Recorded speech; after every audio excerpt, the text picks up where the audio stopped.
আসসালামু আলাইকুম। আজকে আমি আপনাদের মাঝে খুবই সহজ একটি রেসিপি শেয়ার করছি, সয়াবিনের বড়ি। এটি খেতে খুবই সুস্বাদু এবং মুরগির মাংসের বিকল্পে যদি কিছু থেকে থাকে তাহলে আমি মনে করব সয়াবিনের বড়ি বেস্ট। চলুন আজকের রেসিপিটি শুরু করা যাক। প্রথমে নিয়েছি সয়াবিন 1 প্যাকেট। এর পেছনে প্রস্তুত প্রণালীগুলো দেওয়া আছে, আপনারা এটি যে কোনো মুদির দোকানেই কিনতে পেয়ে যাবেন। প্যাকেটটি ছিঁড়ে প্রথমেই সয়াবিনগুলোকে বের করে নিচ্ছি। সয়াবিনগুলো একটু শক্ত টাইপের হয়, এগুলোকে লবণ পানিতে কিছুক্ষণ সিদ্ধ করে নিতে হবে। চুলায় একটি হাঁড়িতে পানি ফুটতে দিয়েছি, এর সাথে একটু লবণ মিক্স করে দিচ্ছি। এবার পানিতে সবগুলো সয়াবিন দিয়ে 4 থেকে 5 মিনিটের মতো খুব ভালোভাবে ফুটিয়ে সেদ্ধ করে নেব।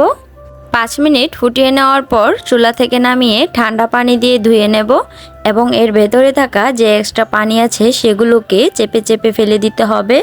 চুলায় একটি কড়াই বসিয়ে দিলাম। কড়াইটা গরম হয়ে এলে দিয়ে দিচ্ছি পরিমাণ মতো তেল। এখানে তেলের পরিমাণটা একটু বাড়িয়ে দেওয়ার চেষ্টা করবেন, কারণ সয়াবিন ভাজার সময় তেলটা একটু বেশিই লাগে। তেলের মধ্যে সামান্য একটু লবণ আর হলুদের গুঁড়ো দিয়ে সবগুলো সয়াবিন ভেজে নেব। সয়াবিনগুলো একটু ভাজা ভাজা হয়ে এলেই কড়াই থেকে নামিয়ে নিচ্ছি এবং সেম কড়াইতেই আবারও পরিমাণ মতো তেল দিয়ে দিচ্ছি। এর সাথে দিচ্ছি কেটে রাখা পেঁয়াজ কুচি। এখানে 4-5টার মতো পেঁয়াজ কুচি করে নিয়েছি। দিয়ে দিচ্ছি পরিমাণ মতো লবণ, এতে করে পেঁয়াজগুলো সেদ্ধ হয়ে যাবে। আর সাথে এলাচ, দারচিনি ও তেজপাতা দিলাম। এবার দেব 1 চা চামচ আদা রসুনের পেস্ট আর হালকা করে ভেজে নেব, যেন আদা রসুনের কাঁচা গন্ধটা না থাকে। এবার 1/2 চা চামচ হলুদ গুঁড়ো, 1 চা চামচ মরিচের গুঁড়ো, 1/2 চা চামচ ধনিয়া গুঁড়ো এবং অল্প পরিমাণ পানি দিয়ে যেন মশলাটা পুড়ে না যায় হালকা একটু কষিয়ে নেব। এবার সবগুলো সয়াবিন দিয়ে দিচ্ছি আর মশলার সাথে খুব ভালোভাবে কষিয়ে নিচ্ছি।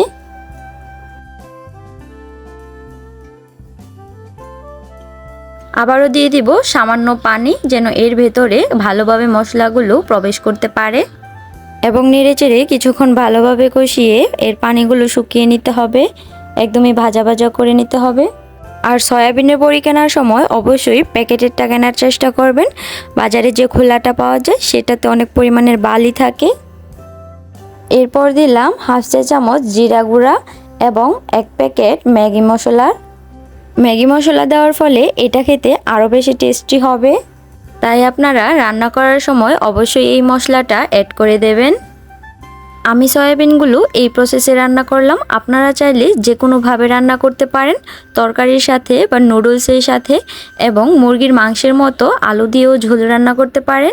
রেসিপিটি ভালো লাগলে ভিডিওতে একটি লাইক করে প্লিজ চ্যানেলটি সাবস্ক্রাইব করে যাবেন। আর ভিডিওটি কেমন লেগেছে অবশ্যই আপনার মতামত কমেন্ট বক্সে জানাবেন। আজকের মতো এই পর্যন্তই। সবাই ভালো থাকবেন। আল্লাহ হাফিজ।